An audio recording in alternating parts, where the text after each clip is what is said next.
दोस्तों, ESPN online classes में आपका स्वागत है। देखो, अपना टॉपिक है यहाँ पे विद्युत धारा का तापीय प्रभाव। तापीय प्रभाव किसे कहते हैं? जब किसी स्रोत में प्रतिरोधक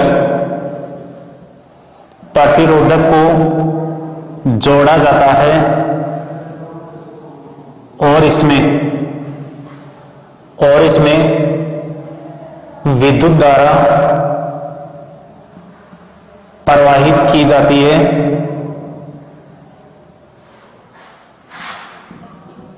तो विद्युत ऊर्जा ताप ऊर्जा में परिवर्तित हो जाती है। विद्युत ऊर्जा ताप ऊर्जा में परिवर्तित हो जाती है। इसे विद्युत धारा का तापीय प्रभाव कहते हैं।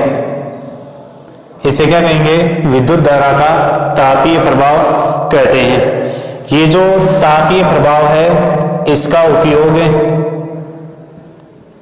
विद्युत हीटर, विद्युत प्रेस, विद्युत गीजर आदि को बनाने में किया जाता है। देखो, जो विद्युत धारा का तापीय प्रभाव है, इसका उपयोग किसमें किया जाता है? जैसे विद्युत हीटर हो गया, विद्युत प्रेस हो गई, विद्युत गीजर हो गया, विद्युत केतली हो गई। इन सब के अंदर विद्युत धारा का जो तापीय प्रभाव होता है, उसका उपयोग किया जाता है। देखो, यहां पर t समय में प्रवाहित धारा आई है, तो उत्पन्न विभवांतर कितना होगा? V। t समय के अंदर प्रवाहित धारा कितनी है? I। तो यहां पर उत्पन्न जो विभवांतर है वो कितना होगा? V। यहां पर जो किया गया जो कार्य है,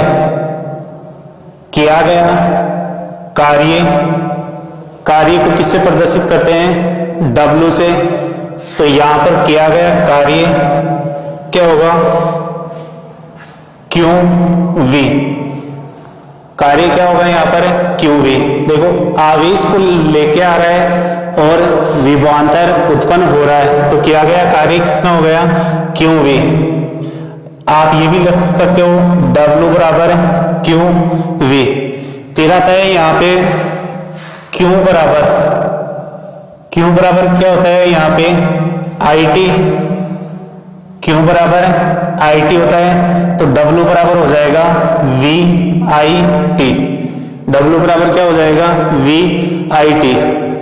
अब देखो, यहां पर जो किया गया जो कार्य है,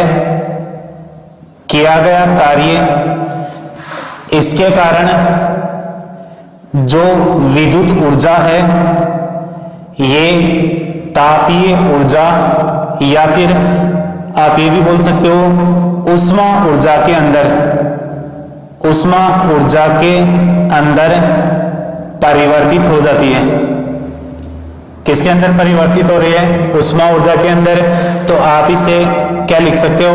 H बराबर VIT। H बराबर क्या लिख सकते हो? VIT। देखो, W बराबर भी क्या है? VIT। तो वहां पे तो क्या कार्य हो रहा है, और यहाँ पर जो कार्य है उसके फलस्वरूप जो विद्युत ऊर्जा है, तापीय ऊर्जा या फिर ऊष्मा ऊर्जा के अंदर कन्वर्ट हो रही है। तो यहाँ पर H बराबर क्या हो जाएगा? VIT। फिर आता है यहाँ पर V बराबर होता है IR।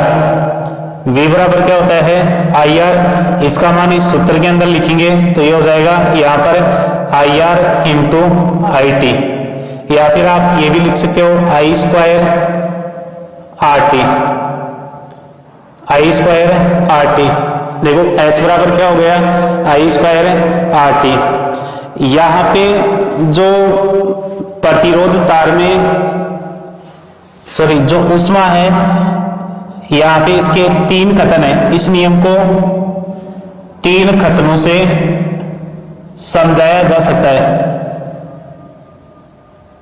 जिसमें नंबर 1 देखना, पहला जो है यहाँ पे H बराबर आई स्क्वायर लेते हैं, ठीक है। तो यहाँ पर प्रतिरोध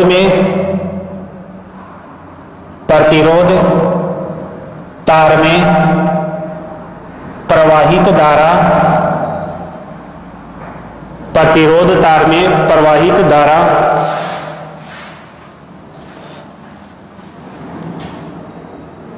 ऊष्मा के वर्ग के समानुपाती होती है, वर्ग के समानुपाती होती है। जैसे H समानुपाती आई स्क्वायर, H समानुपाती आई स्क्वायर।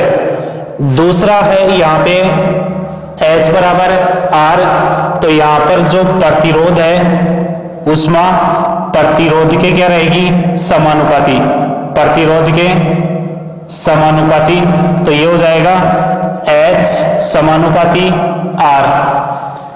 तीसरी जो कंडीशन है वो दे रखी है यहाँ पे T, तो यहाँ पर जो ऊष्मा है ये किसके समानुपाती होगी, समय के समानुपाती, समय के समानुपाती। तो ये हो जाएगा यहाँ पे H समानुपाती T। तो यहाँ पर जो तीनों कथन है इन्हें जूल के तापन नियम से भी जाना जाता है, जूल के तापन नियम से भी जाना जाता है। देखो 3 कथन कौन से हैं, एक तो हो गया प्रतिरोध तार में प्रवाहित धारा ऊष्मा के वर्ग के समानुपाती होती है, दूसरा प्रतिरोध के समानुपाती, और तीसरा समय के समानुपाती होती है। और ये जो तीनों कथन है इन्हें जूल के तापन नियम से जाना जाता है। दोबारा देखना, विद्युत धारा का जो तापीय प्रभाव है ये किसे कहते हैं, कि जब किसी स्रोत में प्रतिरोधक जोड़े जाते हैं और उनमें विद्युत धारा प्रवाहित की जाती है, तो यहाँ पर जो विद्युत ऊर्जा है वो ताप ऊर्जा के अंदर परिवर्तित हो जाती है। इसे विद्युत धारा का तापीय प्रभाव कहते हैं। इसका जो उपयोग है ये विद्युत हीटर, विद्युत फ्रेश और विद्युत गीजर बनाने के अंदर किया जाता है। फिर इसका फॉर्मूला निकालते हैं कि T समय के अंदर प्रवाहित धारा आई है, तो यहाँ पर प्रतिरोधक के सिरों पर उत्पन्न विभवांतर V होता है। इस दौरान जो किया गया कार्य है, कार्य को W से प्रदर्शित करेंगे। कार्य क्या होगा, Q बराबर होता है IT, तो W बराबर क्या हो जाएगा, VIT। यहाँ पर देखो विद्युत ऊर्जा तापीय ऊर्जा या ऊष्मा ऊर्जा के अंदर परिवर्तित हो रही है कार्य करने के दौरान, तो W बराबर क्या हो जाएगा, H। तो यहाँ पे W की जगह पे क्या लिखेंगे, H बराबर क्या हो जाएगा, VIT। अब देखना V बराबर क्या ले रहे हैं, यहाँ पे IR ले रहे हैं, तो H बराबर हो जाएगा IR इंटू IT, H बराबर I स्क्वायर RT। यहाँ पे एक फॉर्मूला बन रहा है H बराबर I स्क्वायर RT। यहाँ पे देखो 3 रीजन है। पहला, प्रतिरोधक तार में प्रवाहित धारा ऊष्मा के वर्ग के समानुपाती होती है, या फिर आप ये भी लिख सकते हो H समानुपाती I स्क्वायर। दूसरा है प्रतिरोधक के समानुपाती H समानुपाती R, और तीसरा है यहाँ पे समय के समानुपाती, वो होती है यहाँ पे H समानुपाती T। ये जो तीनों कथन है ये इन्हें जूल के तापन नियम के नाम से भी जाना जाता है। इसके बाद में आता है यहाँ पे विद्युत शक्ति। इसके बाद में आता है विद्युत शक्ति। देखो विद्युत शक्ति किसे कहते हैं, किसी विद्युत परिपथ में धारा प्रवाहित करने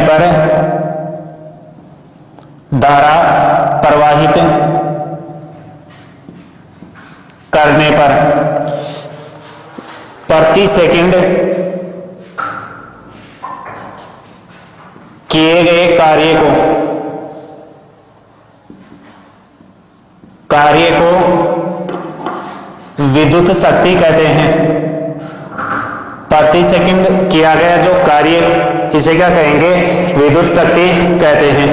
अब देखो विद्युत शक्ति को यहाँ पे P से प्रदर्शित किया जाता है। सूत्र देखना, किया गया कार्य बटे हुए कुल समय।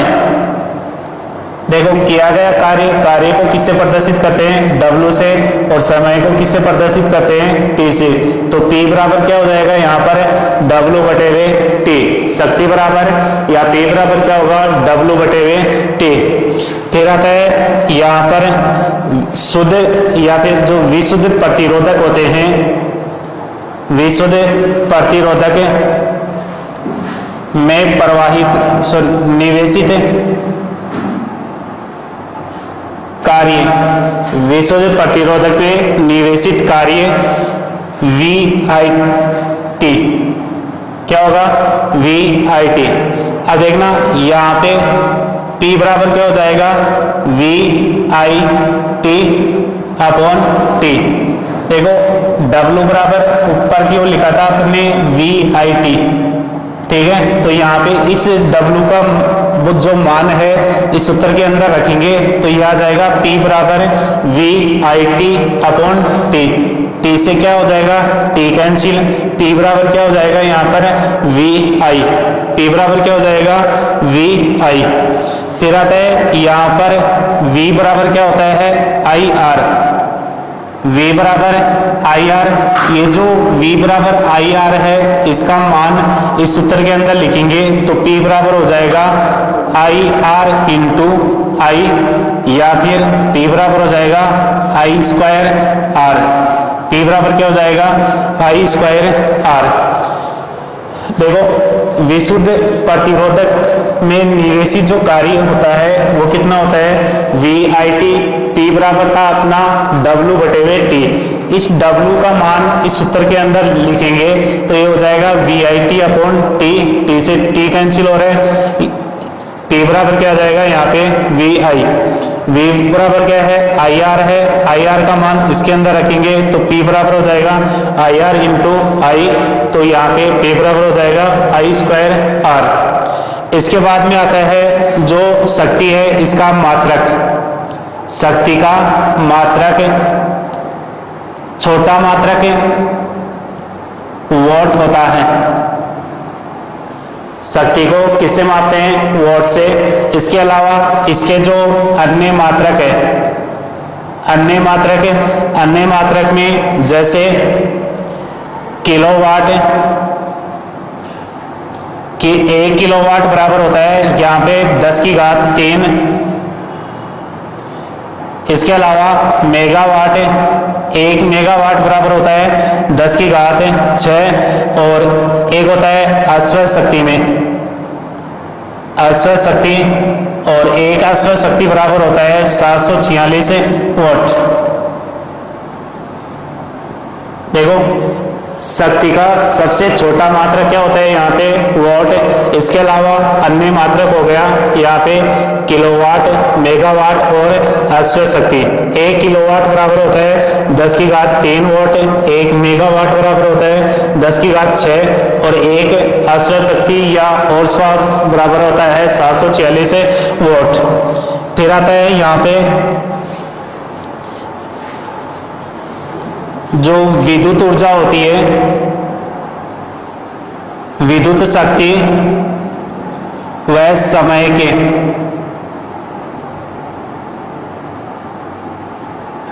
गुणनफल के बराबर होती है।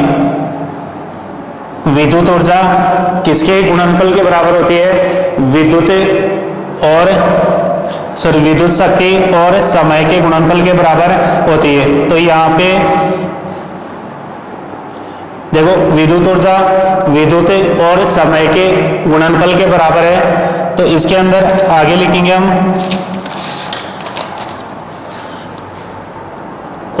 विद्युत ऊर्जा बराबर विद्युत शक्ति इंटू समय। विद्युत शक्ति को किससे प्रदर्शित करते हैं, P से, और इसको किससे प्रदर्शित करेंगे, T से। फिर आता है इसमें इसका जो मात्रक होता है, विद्युत ऊर्जा का मात्रक, ये वॉट वोट घंटा होता है। विद्युत ऊर्जा का मात्रा क्या होगा यहाँ पे, वोट घंटा।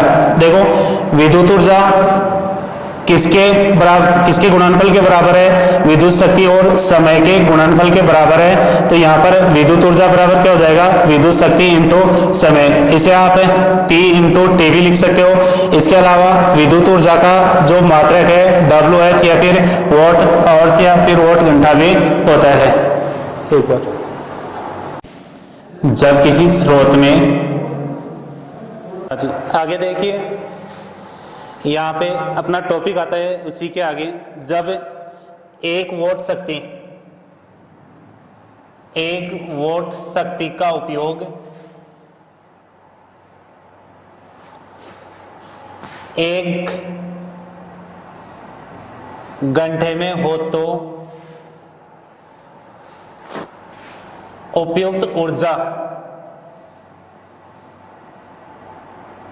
1 वोट घंटा होगी।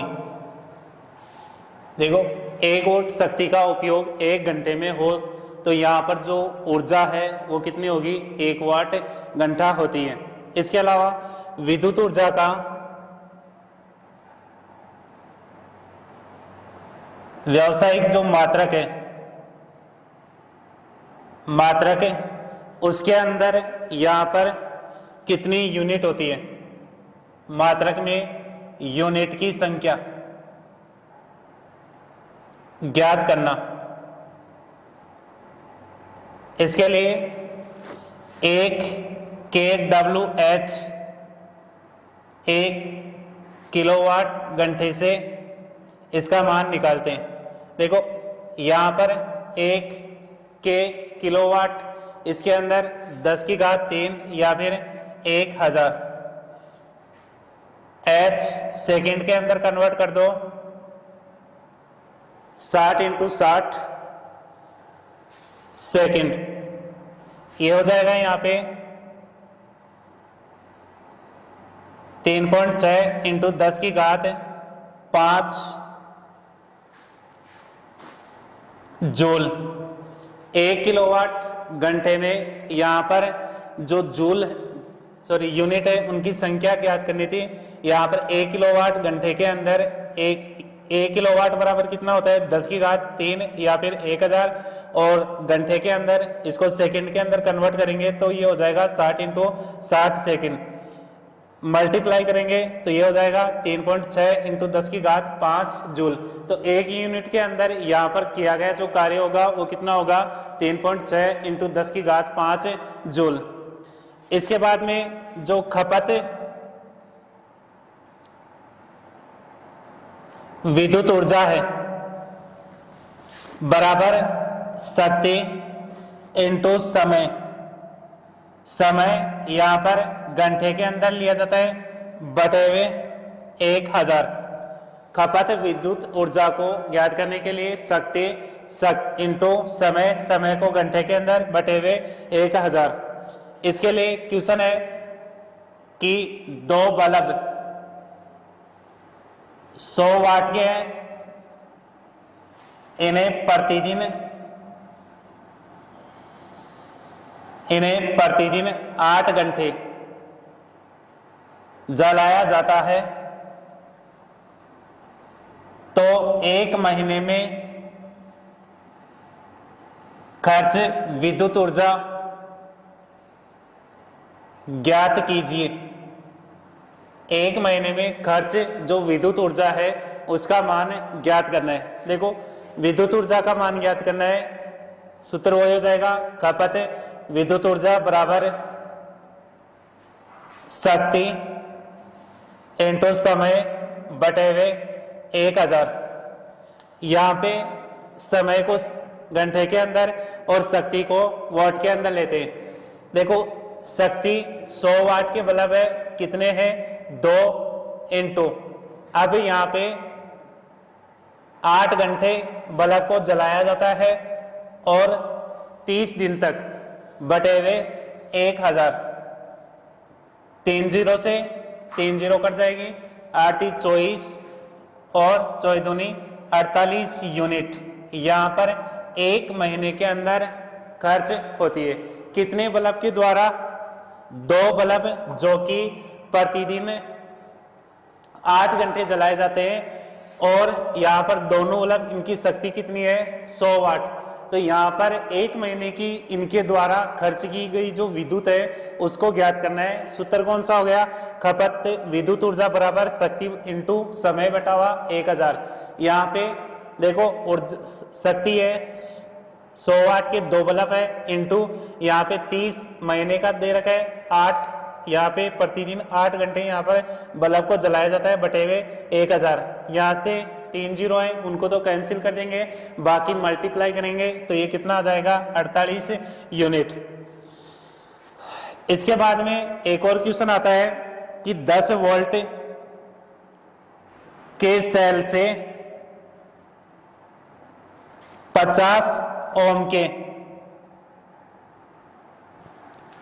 नाइक्रोम के प्रतिरोध की कुंडली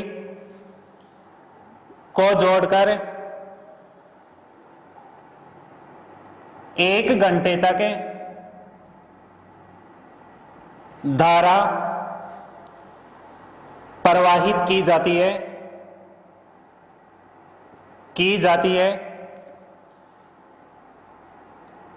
तो कुंडली में उत्पन्न उष्मा का मान ज्ञात कीजिए। उत्पन्न उष्मा का मान ज्ञात कीजिए। देखो क्वेश्चन है 10 वोल्ट के सेल से 50 ओम के नाइक्रोम के प्रतिरोध की कुंडली को जोड़कर 1 घंटे की विद्युत धारा प्रवाहित की जाती है तो कुंडली में उत्पन्न उष्मा का मान ज्ञात कीजिए। देखो H बराबर क्या था? I square RT। H बराबर क्या था? I square RT। यहाँ पे देखो I का मान ज्ञात करना है, I का मान ज्ञात करेंगे तो V अपॉन R के सूत्र से ज्ञात करेंगे। V का मान कितना है? 10 और R का मान कितना है? यहाँ पे 50 ओम। तो यहाँ पे जो I का मान है वो कितना हो जाएगा? 0.2 एम्पियर।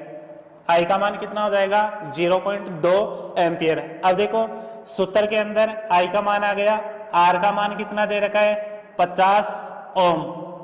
R का मान कितना दे रखा है? 50 ओम। और T का मान दे रखा है यहाँ पे 1H या फिर 1 घंटा, इसको सेकंड के अंदर कन्वर्ट करेंगे तो ये हो जाएगा 60 × 60।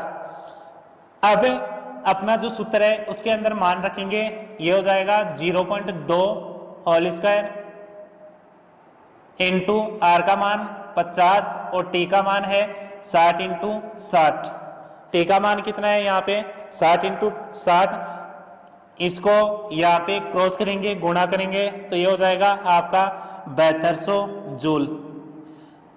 कितना हो जाएगा? 7200 जूल। देखो कुंडली में कुंडली में उत्पन्न जो उष्मा का मान है वो कितना आ जाएगा? यहाँ पे 7200। क्वेश्चन है अपना 10 वोल्ट के सेल से 50 ओम के नाइक्रोम के प्रतिरोध की कुंडली को जोड़कर 1 घंटे की विद्युत धारा प्रवाहित की जाती है तो कुंडली में उत्पन्न उष्मा का मान ज्ञात कीजिए। देखो सूत्र कौन सा लगाना है अपने को? यहाँ पे H बराबर I स्क्वायर RT। सूत्र कौन सा लगाना है? H बराबर I स्क्वायर RT। I का मान ज्ञात करना है V अपॉन R से। V का मान दे रखा है 10 वोल्ट और R का मान कितना है? 50। क्रॉस कर देंगे कितना आ जाएगा? 0.2 एम्पियर। R का मान 50 ओम है, T का मान 1H या फिर 1 घंटा दे रखा है, इसको सेकंड के अंदर कन्वर्ट करेंगे 60 × 60। H बराबर I का मान आया अपने पास 0.2 सेकंड, 0.2 का होल स्क्वायर इंटू 50 प्रतिरोध का मान है, समय अपने पास 60 × 60। H बराबर कितना हो जाएगा? 7200 जूल। कितना हो जाएगा यहाँ पे? 7200 जूल। तो आज के लिए इतना ही, धन्यवाद।